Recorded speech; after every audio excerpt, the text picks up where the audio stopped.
Good evening, everyone. This is Topics in British and American Culture. Today we're going to talk about the 17th century, as promised. This is the second part of the lecture. It looks like there's going to be a third part because I want to make the lectures more manageable, make them bite-size. 30 minutes is a better bite than a 45 minute or an hour lecture. So we're doing a couple upgrades today. I do have my wireless headset working, so hopefully I've had a few students say the volume isn't, when they turn up the volume, it's still not loud enough for them. So we'll try, hopefully this will be better. I had some problems with it, but I think they've been solved. If you hear a bit of static, that's probably because it's a wireless mic and it's not brand new, so we'll see how it goes. This is my new whiteboard. It's smaller than I expected it to be. I ordered it a couple weeks ago, but I think this will be good enough. However, the angle isn't quite right. So you can see there's a bunch of names and dates here, and this is the problem with this course in general. It kind of, there's so much to talk about and it's hard to choose what's going on. So this is not something you need to worry about. Please focus on me and listen to me. This is just going to be in the background. This is a chronology of important events and kings, rulers. Cromwell's not a king. And it's just a list of what happens in the 17th century. That will not be on the test, and I don't expect anybody, unless you love dates, to understand this. This is just so that I don't... This semester I've messed up a couple dates, including this one. King James I. I think I didn't mess up his death yet, but I said 1604 was when he became the king after Queen Elizabeth, but it was actually 1603. I don't know why I got that wrong. But anyway, it's all back there, but this will probably be back up here at a different angle. I think I'm going to turn everything towards my, but you know, honestly, I'll be honest, the reason why it's this angle is because this is the cleanest corner of my office. So we're running out of time. So let's deal with the 17th century. The way I want to approach this first is just to talk about how Protestant religion is problematic for the English state, and especially for the king and the queen. And this is the reason why you end up having, in the 16th century, you have Henry trying to have his cake and eat it too. Essentially trying to make his own church, but still have the Catholic everything, except he's the leader. And then Edward is his son, but he wants more Protestantism, but he still wants to be the king. And then Mary wants everything to go back to Catholicism, and then, right? And then Queen Elizabeth says, okay, everybody be quiet and just follow me and practice your own religion in your own way, but just come to the Anglican Church and just, you know, be respectful to the national church and everything will be fine. King James comes along, and again, he's a little bit different.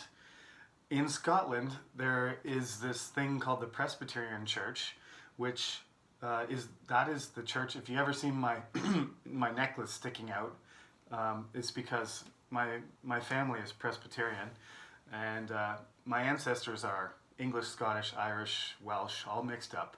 So I'm really, I guess, a stereotypical Canadian Anglo-Saxon, you know, Canadian of Anglo-Saxon descent. There are all kinds of different Canadians from different places, but my ancestors are the ones, you know, that you would expect to be moving to Canada shortly after this period.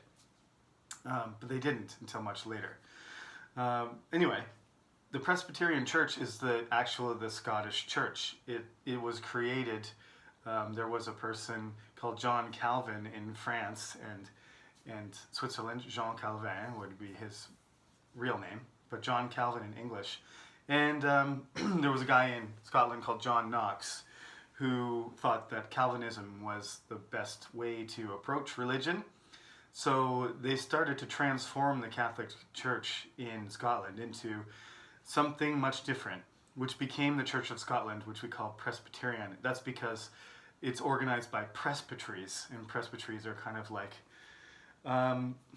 regions that have elected leaders, and the leaders come together, and they in a synod, which is like a big national presbytery, and it's more like a democracy. Let me just simplify things so I don't lose you here.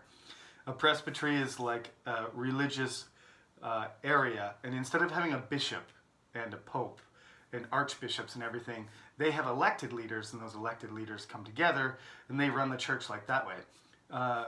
And it evolves slowly, so don't get me wrong. It's not like they suddenly have no bishops, because they keep the bishops for a while, but partway through the century, because of James's son Charles, they get rid of the bishops. But I'll save that story for later, because that's related to Charles himself.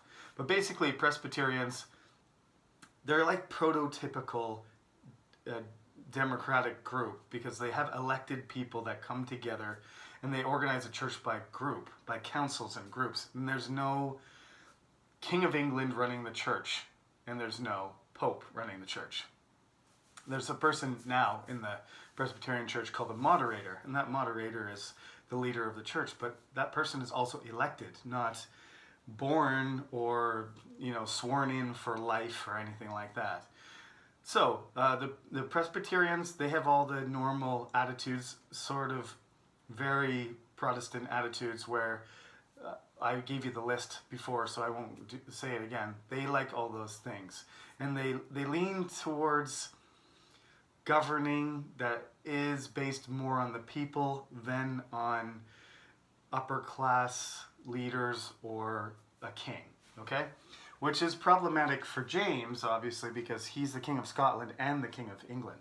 It's his dream, actually, since he is James VI of Scotland. He unified the crowns when he was chosen to be the successor of Queen Elizabeth. And that was, he was not a bad choice. She didn't have many choices, but she chose him. And in some ways, he was a pretty good king. In some ways, he wasn't.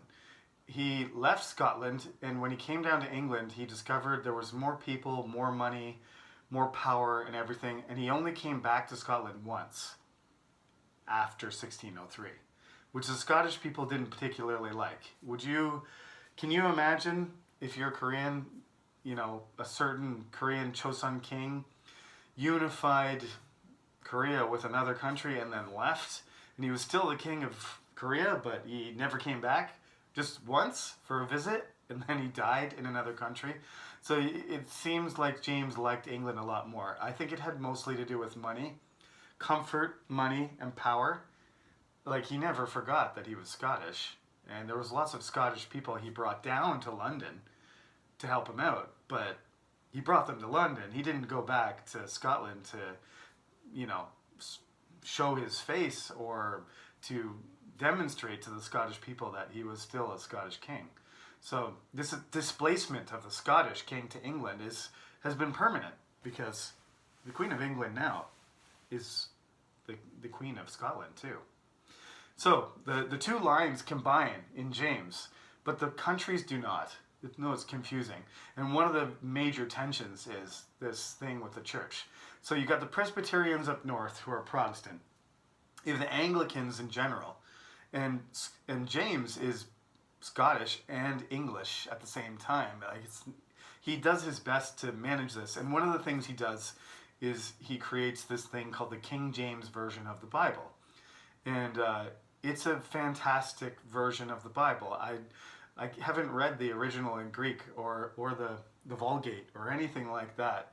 I've read different versions, the NIV version and so on, like youth versions, because I used to go to church when I was young. So I've read lots of different versions of the Bible, but there's something poetic and beautiful about the King James Bible. And I've heard also that when Martin Luther translated his version of the Bible in German, it's also that kind of project where, he's creating new expressions, and there's an influence of his education and his region and his culture. And so when you read that Bible, when you read the King James Bible, it's not Shakespeare, it's the Bible, but you can see it's the 16th, 17th century culture has influenced intensely all the people who did the work on it. So you when you read it, you can just hear the echoes of Shakespeare and all of Shakespeare's friends, all of James' court, all that investment. So it's a very beautiful. I love the way they put certain things. And he did more than that. He spent lots of money. He had a kind of vibrant court life, despite the fact he didn't have a lot of money. So this is going to be a problem. But he has to deal with some other things too. Now there's not just these people like the Presbyterians who are kind of Scottish nationalists, but there's also these other groups. And some of this stuff is in the textbook and some of it's not. So, this is the second version of my textbook. It has more stuff than the first. But occasionally in my lectures, I add things that I should have added or I couldn't add because of time, but I want to. So this is one of these things. So pay attention to this in particular. You've got Protestant, all kinds of different types. Catholic, basically Catholics are just trying to keep it the way it used to be. So Catholicism is easy for students. I think if you're studying this, Catholic religion just is attractive because it's just like, oh, that's what they are. There's only one type, fine. Protestants have all these different versions, and part of that is because Martin Luther opened this can of worms where he said everybody was allowed to interpret the Bible the way they thought it was appropriate. So, in Europe, you have Lutherans who follow Martin Luther's ideas, and you have Baptists who baptize adults and do those kind of things, and it keeps sort of dividing, almost like some sort of bacteria or amoeba. It's multiplying and splitting all the time. So you get these people, basically you have the Anglicans is what the king and the government and most of the rich people prefer. Some people want to stay Catholic, but if they can't be Catholic, then please be Anglican. And after that, you got Presbyterian. And the Presbyterians are pretty annoying, even to King James, but he tries to deal with them. He tries to compromise. He says, please keep the bishops. Because if you have no bishops, then why would you have a king? A bishop is like a leader who is chosen and put there. It's a part of a hierarchy. They're kind of disrupting the whole, remember the chain of being? He doesn't want the whole chain of being, bishops and all that hierarchy. The Catholic Church fits that model perfectly. Protestantism does not. So that's why the Anglican Church keeps that, ranking of different levels, because the king likes it. The king wants to be on a different level than the people. So if you flatten all the differences, like some Presbyterians, or they're not completely flattening it, but they're making it, compressing the chain of being so it's more like lateral, they really dislike that. So then you get people that are going further, and these people get nicknames that are really appropriate. The Puritans get this nickname, and it's in the textbook. The Puritans, they want a pure church. That's why it's an insult. It's a derogative term to call somebody a Puritan, which means most people think they're going too far. But what they want to do is purify the church. They don't want any leftover things from basically the Anglican Church has a lot of left. That's purpose. The compromise was keep as many Catholic things in the Anglican Church as you can, and that's what Elizabeth allowed people to do. So they were happy. But what these people don't like is that the Puritans want it to go all the way away. So that's the complete opposite. So when you see the list of Protestant things that I gave you, and you look at that, you say, okay, that's Presbyterian, and it's Puritan. But the Puritans go even further, so that certain things like work on Sunday is not allowed. And when we talk about these guys, and we talk about Cromwell in the middle there, in the Civil War, in the third part this week, because I'm sure we're not going to make it if I want to make this manageable. I'll do one more this week just to tidy everything up. When we talk about Cromwell, he's a Puritan. He's a great example because he just takes everything too far. And part of it is, from other people's perspective, it's some of the things that, like, why are you destroying them? It's art, festivals, ceremonies, celebrations. The Puritans are like, they're killjoys. You know what I mean by killjoy? Like, it's the person, they're a wet blanket. Like, if you have a party and you invite a Puritan, they're going to come in dressed really solemnly, not smiling, with black clothes, and you offer them a drink and they say, I don't drink alcohol. And you tell them a joke and they say, that's not funny. That's not the type of person you want to invite to a party. In fact, they dislike parties. If you invited them, they would never show up. So, who wants to work on Sunday? Nobody. But the Puritans, well, some people do, but you know what I mean. On Sunday, what the Puritans expect you to do is study the Bible and go to church and don't do any work. Just focus all your energy on God, which doesn't include any sort of activity that would involve pleasure or fun or intimacy or anything like that. That's not allowed, They're very restrictive about everything. And these are some of the people that started the United States. These are some of the people that, not the United States, but began to colonize Massachusetts and stuff.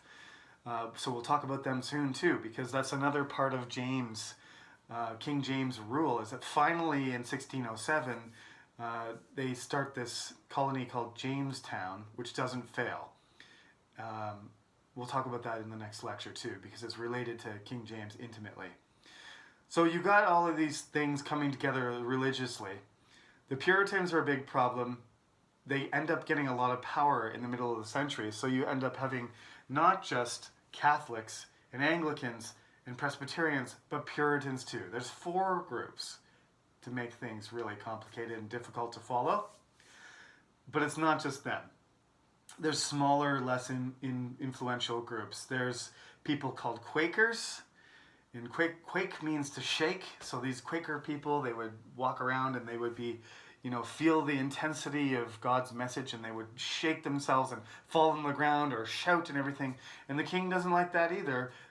Most of the people who are not inspired and don't really want that kind of behavior around, they really intensely dislike the Quakers. And that's a different thing than now. Don't get me wrong. I'm not saying anything bad about any of these religions, because their original versions are sometimes more moderate or more extreme. In most cases, though, more extreme. So, there isn't really Puritans anymore, but there are Quakers. And Quakers are generally pretty, calm. I don't know what they're generally like, but any Quaker that I've met, or somebody who's descended from that group of people, isn't strange and weird and controversial or disruptive. But they were. They were in the 17th century, and people didn't like them. So there was also these people called ranters.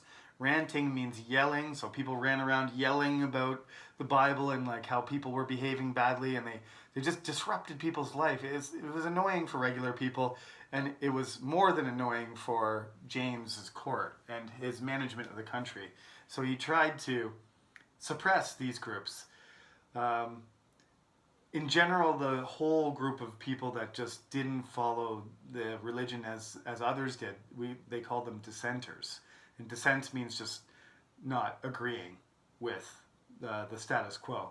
So the way that what the king especially wanted, and most of the upper class wanted everybody to do, was be number one choice Anglican, maybe Catholic, because that's what everybody used to be, and as long as you just do that in your own private castle where nobody can see, then fine. Presbyterian if you're Scottish, but if you're English and you're a normal person, Anglican. Stop doing all these weird religions that are disruptive to the organization of the kingdom. Last one, these people called levelers.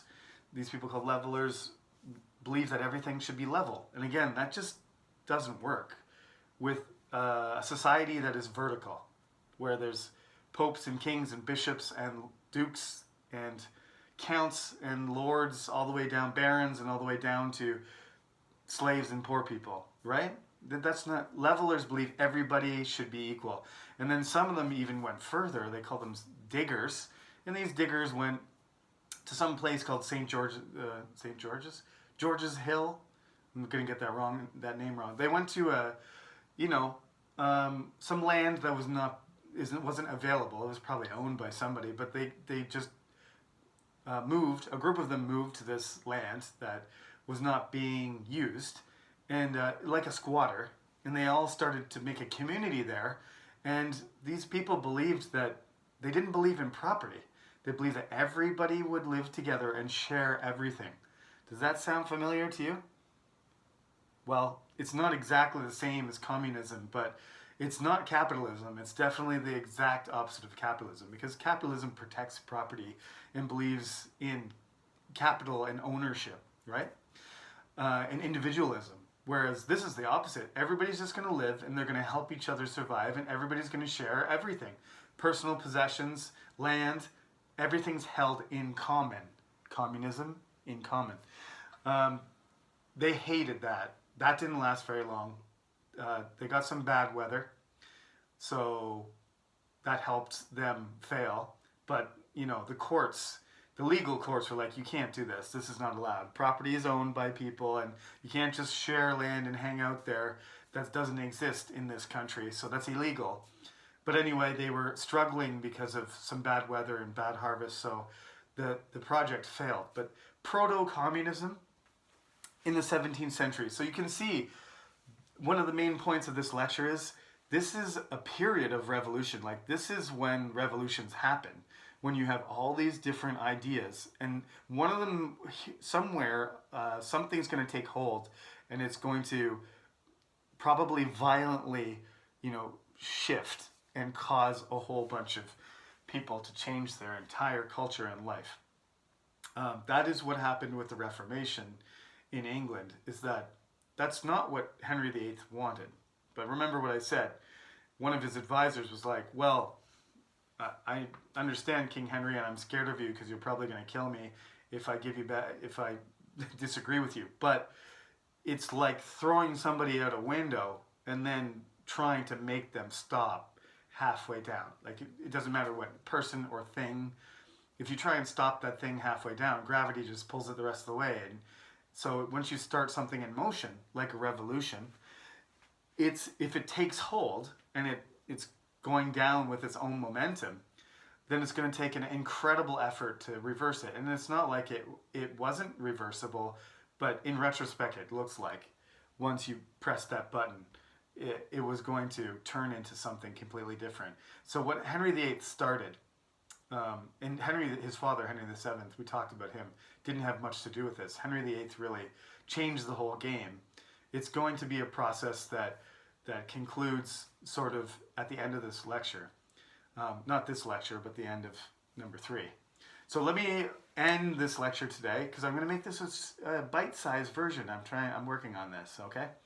And I want to talk about, let's just simplify things as much as possible. So listen to this.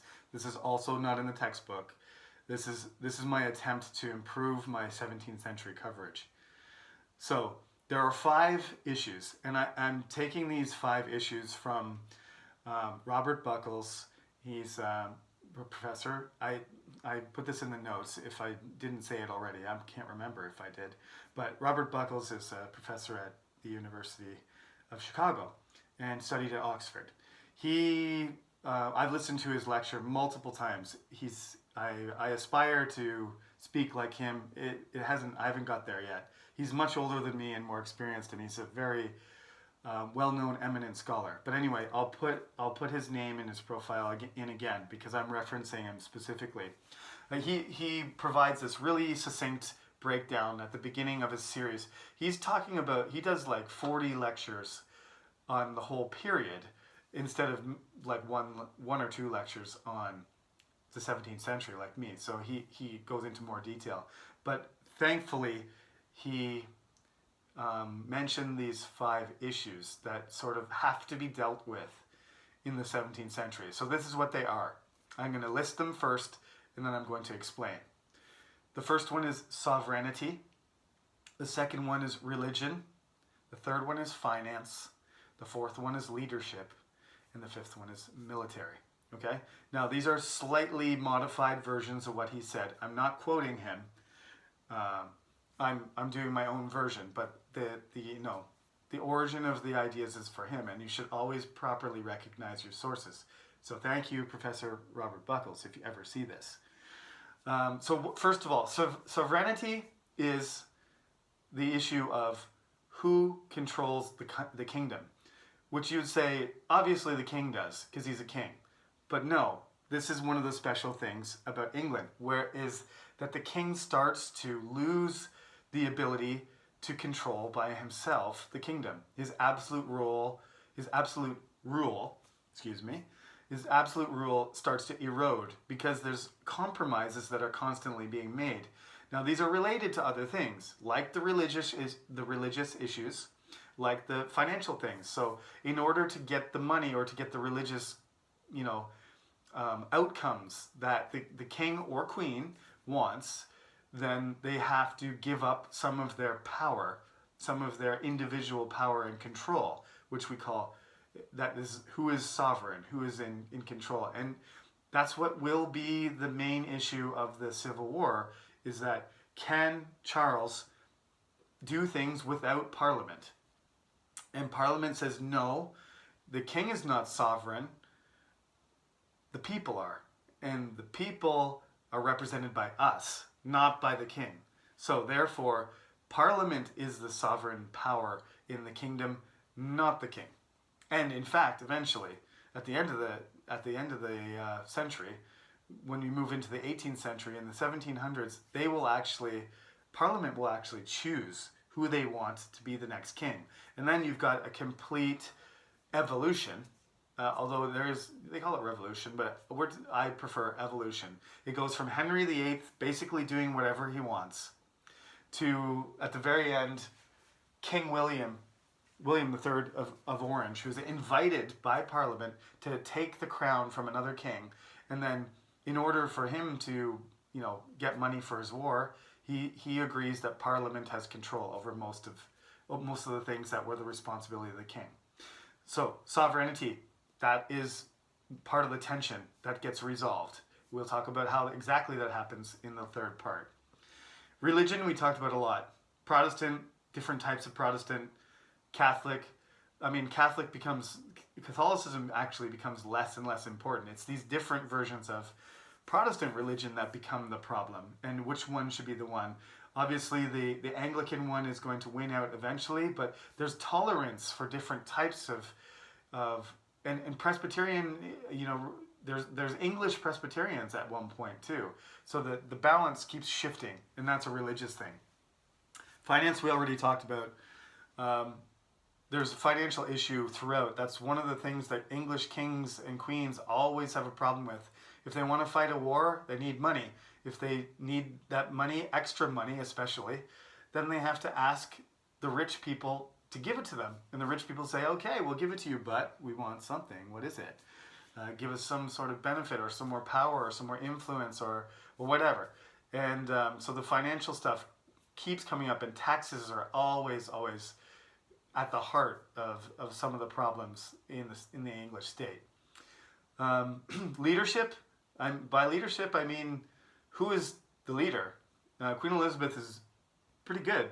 I mean, she's not perfect, but there's a reason they call it the Golden Age and the Elizabethan Age and the Shakespearean Age, and all these great things happened because she's her personality, her intelligence, her personality, her skills, her social ability, her political skills, her administrative skills, she's good at all of those things. Charles II is not. Charles II is an idiot, a political... He makes terrible decisions over and over again. I won't name names, but there's other politicians who get public support. I mean, Charles II at certain times is very popular. Charles I, rather. If I said second more than once, I didn't mean that. Charles II is very popular because his court is really expensive and he loves art and everything. But one of the mistakes Charles II makes is he buys all these paintings and has all these events, but only rich people get to see them.